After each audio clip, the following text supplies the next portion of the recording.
Айырамыз.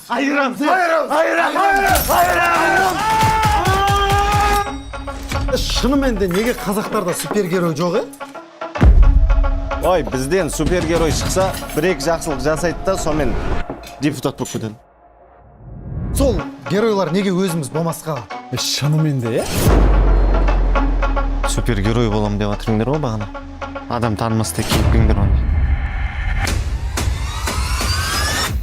Менікі қалай? Перде болып тұрсын. Сайлау нәтижесінде ауыл әкімі Нұржан Жанғазұлы 3 дауыс жинады. Сен чортсың. Көрсетем мен сендерге әлі. Мен сияқты әкімнен айырылған қандай болатын? Не істеп тұрсыңдар мұнда? Менің малымды ұрлап кетті ғой тапа-тал сізде. Sen бермей қойырлап жүрген! Емес ата! Қой ұрланды дейді, қой ұрланды. Бірақтан енді қалтама салған жоқпын ғой мен. Таза жұмыс істейтін кез келді. Ұрыларды ұстауымыз керек. Баршы сүйдің түрлігін бітірші, сұраптамай алып кеш.